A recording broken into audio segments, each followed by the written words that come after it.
We're now going to be zooming in to the healthcare sector with this next presentation. The title of this is Long and Short-Term Post-COVID-19 Scenarios for Healthcare. So for this presentation, we have three speakers from CEVA Logistics. So let me introduce, first of all, Niels van Namen, who's Executive Vice President, Global Healthcare Sector. We have Axel Herzhauser, Senior Vice President, Business Development for Southeast Asia. And we have Sheng, who's Head of Healthcare Asia Pacific, also at CEVA Logistics. So guys, from CEVA Logistics, it's all yours. Please go ahead. All right, thank you very much, everyone, and a good afternoon to you all. I hope you can hear me well. It's our great pleasure to be back at LogiSYM this year to represent CEVA Logistics. It's the second year that we participate in this event, and last year we were in Singapore and in Kuala Lumpur. I'd like to thank Ramon and his team for having us again this year at this digital conference. Also, a big thanks to all CEVA customers and also our CEVA colleagues who took time out of their busy schedule to join us at this event today. As Bob just mentioned, we'll be talking about long and short-term post-COVID-19 scenarios in the healthcare industry and how it impacts our customer supply chain. It's really a topic that is very close to our heart. Now, please allow us to introduce ourselves. My name is Axel Herzhauser, and I'm the Head of Business Development for CEVA Logistics in Southeast Asia. I'm based here in Singapore.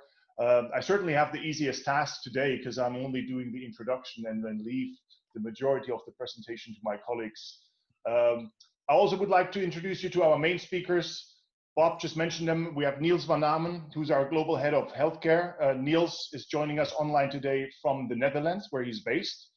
And then he'll be also, of course, supported by Sheng, who's our Asia Pacific Head of Healthcare. Sheng is based also in Singapore, like me.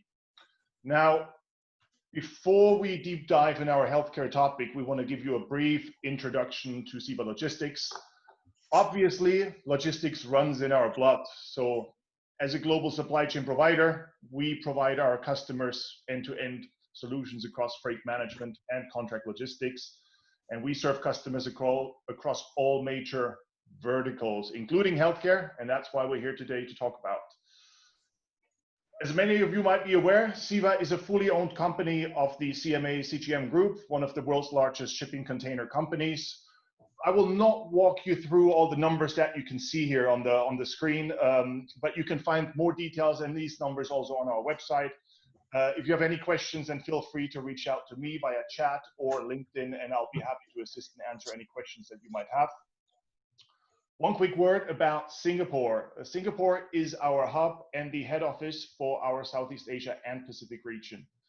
Now, without further ado, I'd like to hand it over to Niels so we can get started with our healthcare topic. Niels, over to you, please. Hey, thanks, Axel. Can you hear me well? Very well. Okay, guys. So, hello to everyone, and hello from Holland, the Netherlands. Here, Niels van Namen, and I'm very, very happy to talk to you and speak with you and discuss with you today.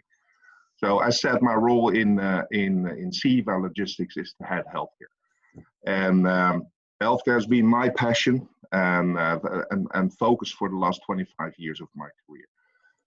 In CEVA, as you can see here, we're addressing the four subsectors that I'm showing in the middle. So we're working with our biopharmaceutical shippers, with diagnostics and labs companies, with companies that are producing medical devices, but also directly with hospitals and hospitals being more and more in control of home care that we'll talk about today as well. So our strategy overall centers around compliance, logistics, of course, and patient-centric solutions that will help our customers to work efficiently. So just setting the scene on the breadth of things we're doing global with the capabilities that we have in healthcare. And again, the title, folks, for today, right, is about long and short-term post-COVID-19 scenarios for healthcare. But are we truly in a post-COVID era yet, right? So that's when we're just looking today at the World Health Organization's numbers, right? We're still hovering around an additional 140,000 to 180,000 infections per day, right? They're being added. So, but again, thinking ahead a bit and hoping and praying that it will be over, or at least for the short. So we're going to talk about that today. And on top of that, there might be COVID-21, right, or COVID-23 scenarios. So these are all things that we have to discuss, we believe, and tied to the morning's discussion, right, where we talked about business continuity planning and disaster recovery scenarios and the impact to our supply chains.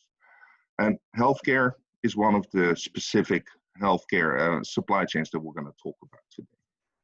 Before we go into a bit more of structure, so I just want to highlight with you folks that there are changes in healthcare that we've seen over the last couple of years are expedited by what happened to the world actually in the last couple of months. So let's give a few examples there. And thanks Ramon for calling it out a couple of times. But I was very proud to be on the TED stage a year ago, talking about how the hospital of the future will be in our own homes.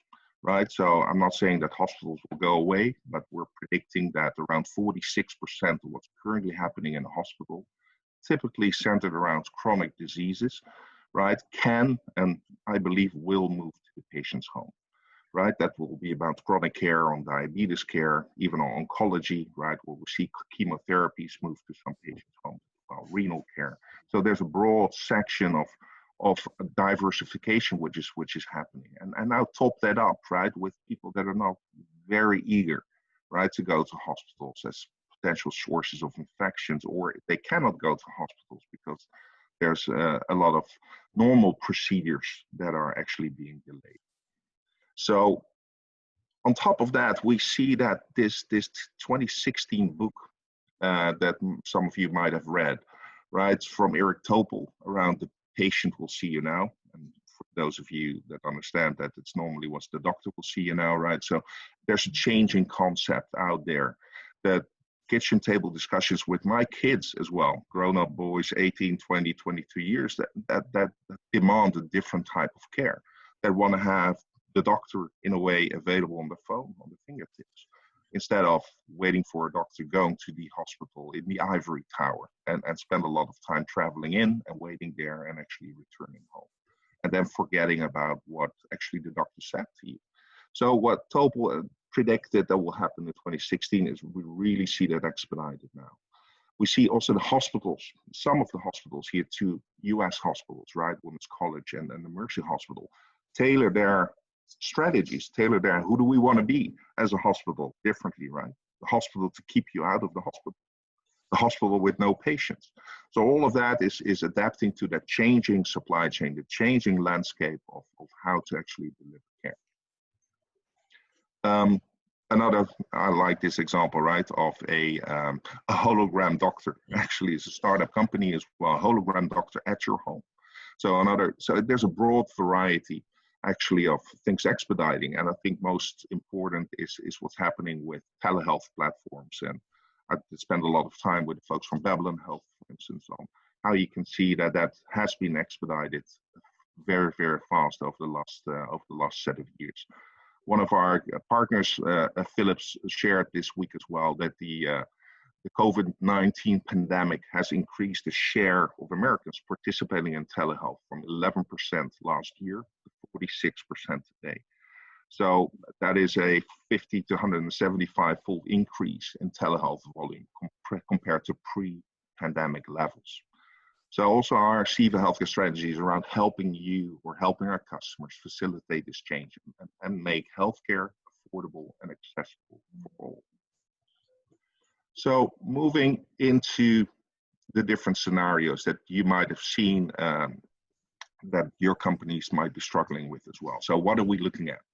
So, and again, there's these together, we work closely together with the Boston Consulting Group on this. And these are the three theoretical main scenarios that we're seeing. We're seeing variations.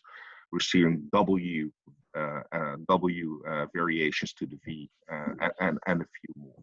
But in general, we've seen that the V is what hit 2008 Canada in the financial crisis. So a dip, but recovered to the growth path. The U, we've seen that also in 2008 happening to the US, right? We've seen a decline and they never caught up to the previous growth levels. We've seen the L scenarios, typically 2008, what happened to Greece in Europe, where they also suffered a socio-economic crisis on top of that as well.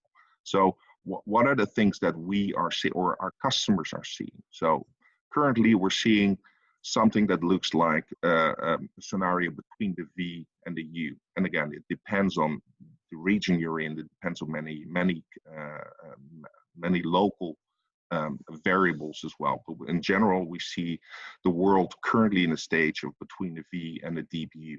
How it will recover, we have to see. That's also depending on the different policies that we see that some of the countries are actually deploying, and also the willingness of the folks. So we'll see if there will be a second wave, right? The W, we'll see how that actually will affect the global trade and the global economy. So, folks, we also see different impacts per sector, right? So we've seen healthier sectors, pressured sectors, and vulnerable sectors.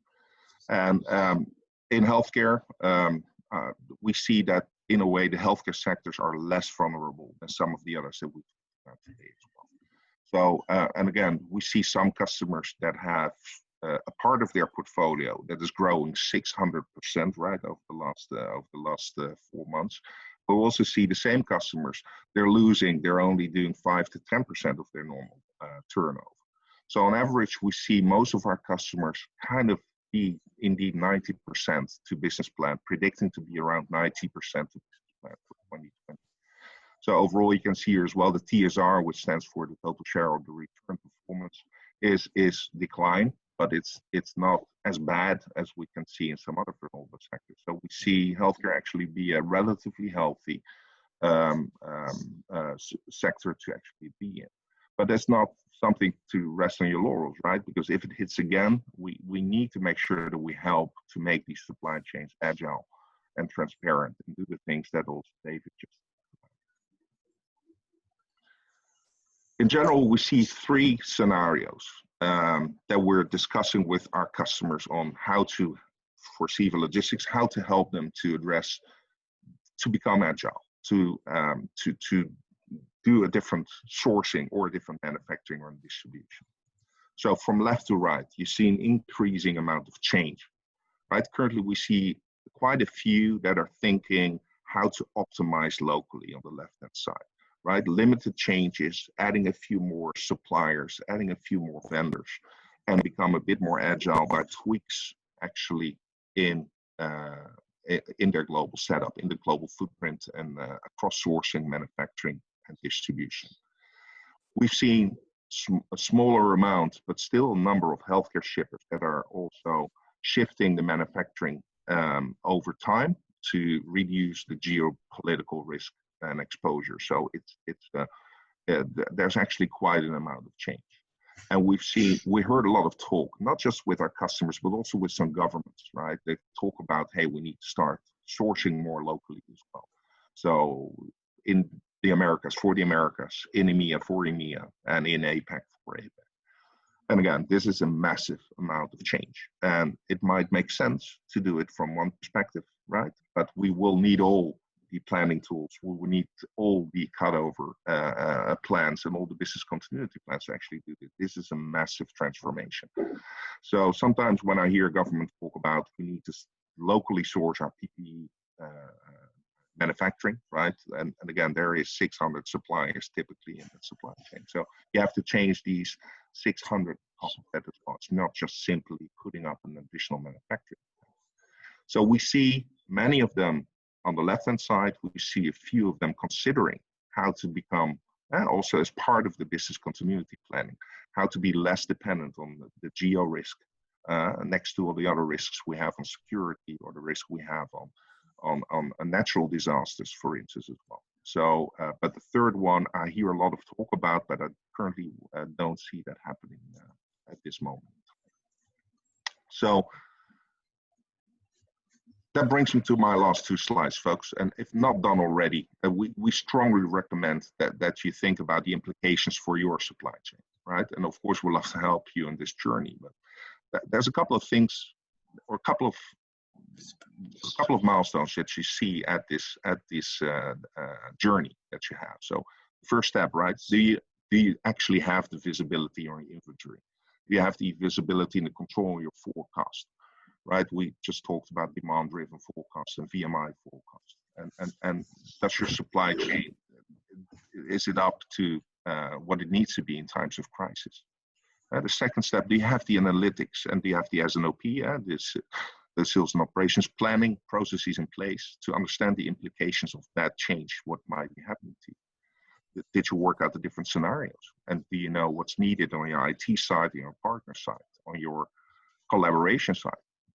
Third step is, are you capable to connect closer to your key suppliers and customers to improve your planning and availability of stock, right? 4 is then, can you take out or streamline complexity out of your supply chain? Typically that is so important to make sure that you are quicker and more agile to respond. And the final thing is your inventory physically where it needs to be, right? Do you have the safety stock up to the levels where you need it to be? Do you need forward stocking locations? So things that we believe you need to consider actually moving forward here. My final slide, and again, I love to talk for hours to you on this, and maybe we can do that afterwards or offline. But the importance of what was discussed before, right? The importance of a control tower and the functionality of it to really help you to get this end-to-end visibility of your supply chain, and not just your supply chain, but you and your collaboration partners, right? And does it give you the information you need to take informed decisions? So also in CEVA, we can provide these control tower services, which is not just about where my current pallet is, but really giving you insight in the health and the agility of your supply chain to be able to take that decisions. And you can see on the right-hand side that there's a broad variety of benefits to if you get better control, right? We've seen these case studies around 8 to 15% service improvement, and also large improvements in actually freeing up cost as well as working capital and across your supply chain.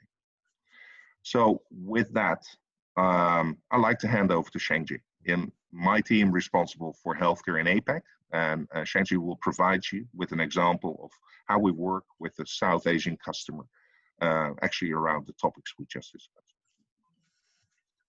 Hello, everyone. Yeah, this is, I think, the best way to really showcase what Niels have just shared is through an example. And this is an example I want to share with you how we use PPE to help healthcare customers during the COVID pandemic. The PPE here doesn't refer to, I don't mean gloves and masks, yeah? I really mean supply chain PPE. Basically, it stands for preparedness, partnership, and emergency response, right? So the case was like this. In the late April, the customer contacted CEVA, and they need some help to bring an very, very urgent medical supplies from China to Singapore. This is not a small amount, 80 pallets in total, and it's not simple. It's all of this shipment needs to be in strict 15 to 25 degree throughout the entire transportation journey. And the most important challenge, most of the critical challenge we face is there isn't any capacity in the market at that time. And in Shanghai, because of the real PPE issues, they need have around 3 to 5 days just to clear the custom. So how to ensure the temperature throughout all of this difficulty is the kind of a challenge that we face. So our preparedness means we actually take on this challenge, and in healthcare supply chain in specific, we don't give any solution to our customers out of snap of fingers. all of these solutions, be it a thermal blanket, as you see in the picture, or the temp tails that we measure the temperature, or even the reefer truck that we do the pickup and delivery, everything needs to be pre-qualified and validated. So we do have this inventory of these suppliers who can work with us to really using validated solutions to help us on this. To move this type of a cargo, particularly during the capacity crunch in the market, we do need a strong partners. And in these cases, we partner with a Singapore airline, which is a very, very important strategic partner of CEVA. What we did is we actually chartered half of the airplanes altogether, and just to move these 80 pallets. And we actually put together a small little control tower by bringing our Shanghai team as well as the Singapore team into a daily war room type of communications. This is where we work with our customers, their suppliers in China, to really map out the process from the time of a pickup, handover, how to insert the temp tail logger, how to apply the thermal blanket, and how to expedite the custom clearance, and then lodge it in the SQ charter flights and do the reefer truck delivery. So we actually using this very, very small group of a team to configure an end-to-end temperature controlled delivery solution pretty much in 7 days. So in 7 days, we settled all the contractual arrangement with SQ on the charter, and in 7 days, we sort of put all of the process documentation together. And we work through the May Day holiday season and eventually deliver successfully these 80 pallets of critical supply to Singapore. Okay. All right, thanks, Sheng. Yeah, so I think this is really our last slides. I think this is a kind of a sharing we will want to share with you both, the key trend and the real case example. If you have any further questions, our contact is there to reach out to us, and yeah, we're more than happy to support you. All right, thanks, Sheng. We've got a whole bunch of questions here, great questions from everyone. Thanks a lot for that. In the interest of time, because we're going to have to cut short, and then we're going to revert to live radio, yeah? So here's a quick question for Niels. And it's, what is Niels, or what is CEVA's goals towards carbon neutrality? Because shippers are asking for carbon footprint data. What is CEVA doing towards carbon neutrality? Niels. So carbon neutrality has been one of the, for the folks who go back a bit longer, like myself, when I still had hair, right? I think so. CEVA emerged from a merger of TNT Logistics together with Eagle and a few other companies, right? So even in the 90s, CEVA TNT was one of the first movers to actually take a look at carbon neutrality. So it's a very big topic, and we weave it in to since many years into everything we do in the buildings, in how we compensate for it, in how we measure, and how we advise different modalities. Now, as Axel pointed out in the beginning, Ramon, and by the way, thanks for that question, which is so extremely important because everything in the world now seems to go around COVID, right? And these basic things are very, very, very important to actually make sure that we are playing our part in the climate change as well. So since last year, as Axel explained, CEVA Logistics has been fully acquired by CMA CGM, right? And also there, CMA CGM is one of the leaders, global leaders of low sulfur fuels as well. So it's not just within CEVA Logistics, but also within CMA. And we love to share more details or reports, or love to refer you to our websites for details around that. But it's one of the key guiding principles of both the CEVA as well as the CMA strategies going forward. All right. Thanks, Niels. Well, I've got a live question from Pete Leong Kok. Pete, are you there? Pete Leong Kok. No? Well, what about inventory management? What are the options we have moved out there, or what case scenarios does CEVA have to support manufacturing operations in the pharma supply chain, obviously? Okay, can you say the question again? So what are the options for manufacturers to actually deal with the inventory? Is that what you said? Yes, and how can CEVA help them?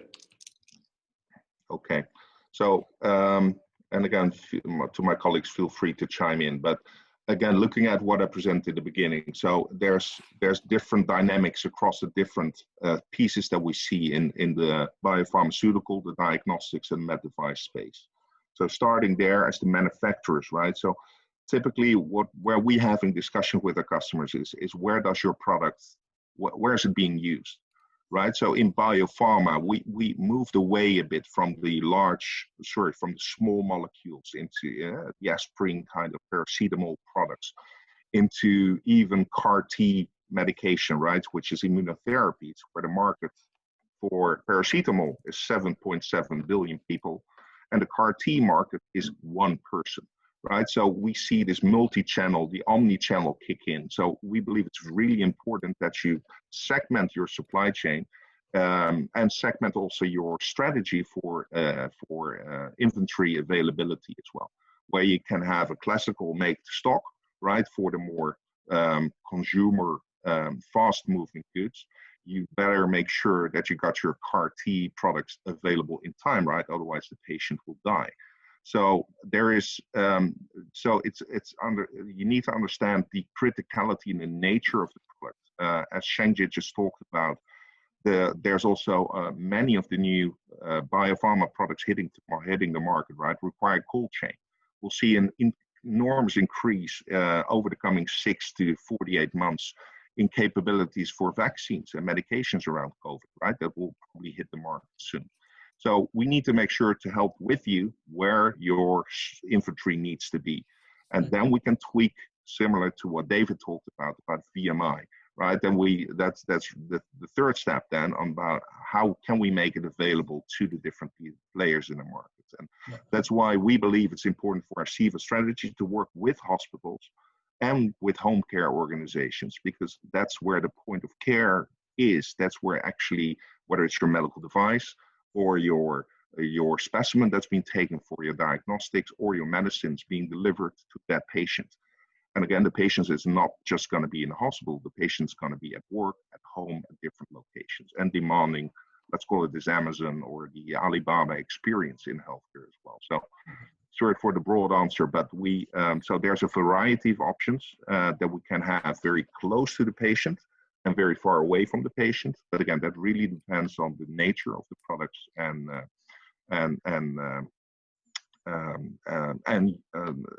tied to your strategy and availability of inventory as well.